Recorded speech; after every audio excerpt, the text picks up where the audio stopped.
What's going on, Colts Nation? Welcome back to another episode of the Bring the Juice Colts podcast. So, just kind of wanted to do a quick video here and wanted to talk about the three-fourths of the season evaluation. Okay, we've done this through the first 4 weeks, through the first 8 weeks. Well, we're 13 weeks into this now, 4 weeks left in the season, 5 weeks really, if you take into account the bye week.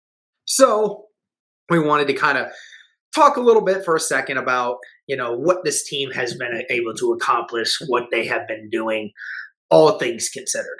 Okay. So, three-fourths season evaluation will just get out what everybody else has been kind of talking about. This team has really kind of showed what it truly is a lot over the last few weeks. There's been times where we've lost some games where we definitely should have won against really good teams at that. Teams including Tennessee, Tampa Bay, just to name a few over the last 5 weeks, over the last 6 weeks. And, we've been beating up on the bad teams, because this team has shown it's not a bad team and it's not even a decent team. This is a good team. This is just a good team that sometimes just lacks that finishing ability. And there's something that has to be done about that to fix it. I'm still happy with what the team has accomplished so far, looking at it from all perspectives. Since the last time that we talked about this, which was after the Tennessee game, I assume. The Colts have won 4 of their last 5 games, since we've done one of these.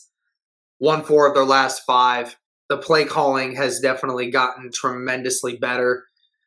That's for sure.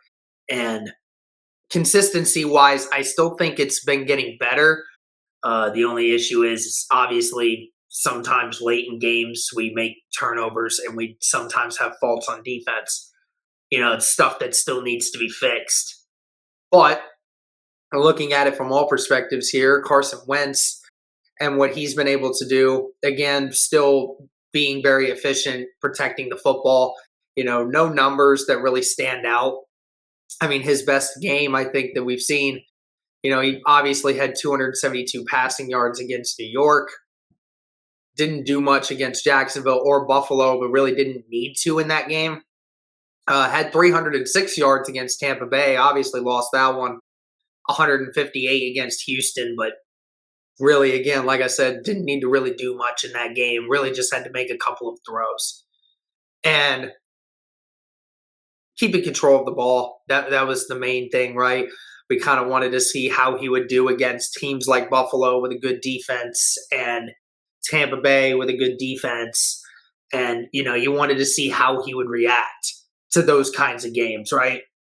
Well, I would definitely say, against Tampa Bay, I know the 2 interceptions, I get that. But at the same time, I would argue that was probably one of Carson Wentz's best games this season. The 1 interception that, was late in the game, almost out of reach at that point. And, of course, a 50-50 ball that I thought Pittman could have gotten, but just didn't. So far, really happy what I'm seeing with Wentz so far throughout this part of the season, from the halfway part going into the back end. Really like what I see from him. And then, of course, who other than to talk about Jonathan Taylor, right, over the last 5 weeks. Over the last 5 weeks, Jonathan Taylor has only had 1 game where he has not ran for over 100 yards in a game. The only time he did not accomplish that feat was the Sunday game between them and the Tampa Bay Buccaneers, in which that was also his lowest amount of rushing attempts over the last 7 weeks with 16. Still had a touchdown in that game. Over the last 5 weeks, has 10 touchdowns, has ran for pretty much 700 or basically 600 yards. And just insane numbers what Jonathan Taylor is doing right now. Easy candidate for potential offensive player of the year, and some even including potentially MVP if the Colts were to continue to improve the way that they have. And then when you look at it from the blocking perspective of everything, really like what I've seen from the offensive line outside of Eric Fisher. Haven't been fully impressed with Eric Fisher over the last few weeks, especially in the pass blocking department. He has been blown up several times. Even against Houston was getting blown up. But everybody else has really been doing their job. Quentin Nelson's been doing his job. Ryan Kelly was doing his job. Danny Pinter stepping in for him and really just taking the reins. Didn't really drop that much in production. Mark Lewinsky, who, by the way, over the last 6 weeks has been one of the best guards in the NFL in pass protection. Very impressive there. Braden Smith doing a really great job ever since he's came back fully healthy. He's been playing at a great level. So the offensive line as a whole is doing really well right now. Just obviously left tackle is still going to be an issue for me. But, Michael Pittman, again, still a great receiver right now. Hasn't had quite as many good games ever since the San Francisco game in week 7. Only 2 times has Pittman gotten over 70 yards receiving, basically since week 8. So, Michael Pittman, has kind of stopped a little bit in the yardage and everything else, but Pittman is still your reliable guy, still a guy that you can depend on to make good catches. And you certainly hope that he's going to continue to get better.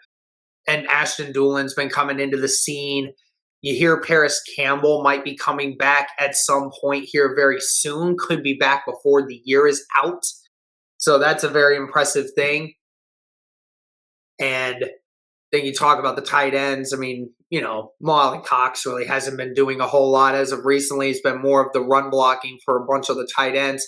But Jack Doyle had a great day against Tampa Bay, had 81 receiving yards and a touchdown in there as well. So, Doyle was doing a fantastic job in that game.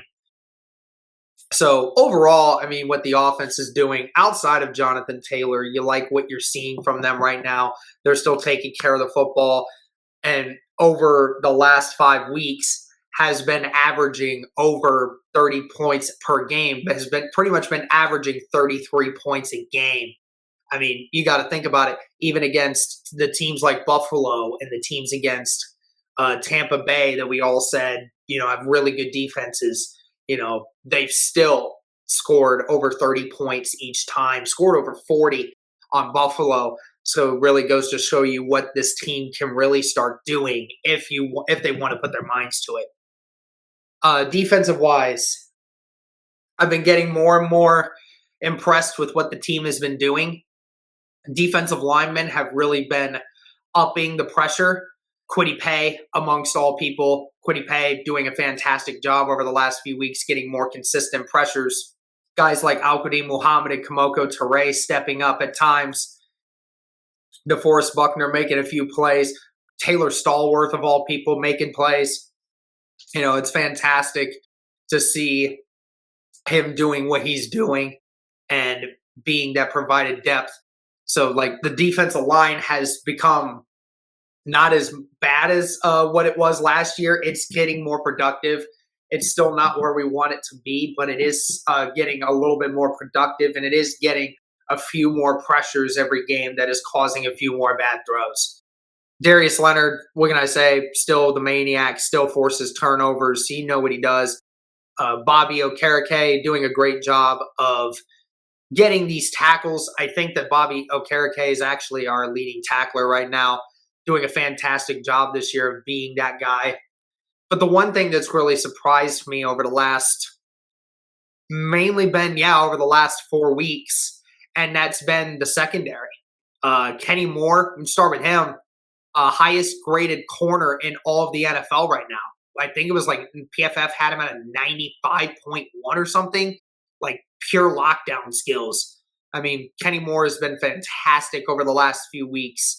He is playing at a great level. You saw against Houston, he forced the first 2 turnovers on the first 2 drives. Kenny Moore was everywhere on Sunday. And it is not just Sunday, too. He's been helpful in slowing everybody down. You look at some of the receivers they've had to play against. You look at guys like Corey Davis. You look at guys like Stephon Diggs. and Cole Beasley. You look at guys like Chris Godwin, Mike Evans, and these boys, and some of the guys that he's had to go against, and some of these other corners have had to go against. It's been fantastic to see him get better and better throughout this year. And the rest of the secondary in general, I mean, we saw Kari Willis go out. We saw Julian Blackmon go out. We thought, man, I mean, this secondary might get worse and worse and worse. But it's actually taken the opposite. George Odom has been fantastic. Your opinions on Sendejo, I think everybody kind of agrees it's been not too great for us in Sendejo's department. But Odom, I mean, stepped up huge in Buffalo, stepped up huge in a few other places as well. And then the young corners, Rock Yassin and Isaiah Rodgers, have been playing extremely solid over the last few weeks, have just been playing phenomenal. You love to see it from those guys. They've been just strong, and they've been learning, and they've been playing at a much higher level. The best receivers on any of these teams right now are not the ones that are changing games. And that's exactly what you want from your defense if you want to win football games, is taking away their best weapons. And then obviously the special teams, punting, kick returning, kickoff, punt return. I mean, I think it goes without saying that almost every time since basically over the last 5 weeks, I think that the Colts have really been dominating the special teams in every aspect. I mean, you look at it, I know against Jacksonville we had a blocked punt. I know in Buffalo we had a huge fumble recovery on a kick return against Buffalo that gave us another score before half. There's some great punts from Sanchez, and Bagley missed his first kick on Sunday against the Houston Texans, but we're not going to be too crazy about that.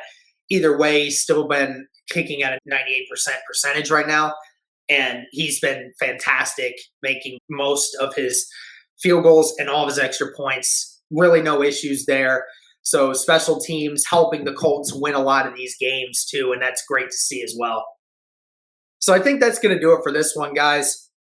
Let me know what you think of the 3/4 season evaluation so far. How do you feel about the Colts going into this back end of the season from what you have seen over the last 5 games? Thank you guys again so much for the continued support. And as always, go Colts.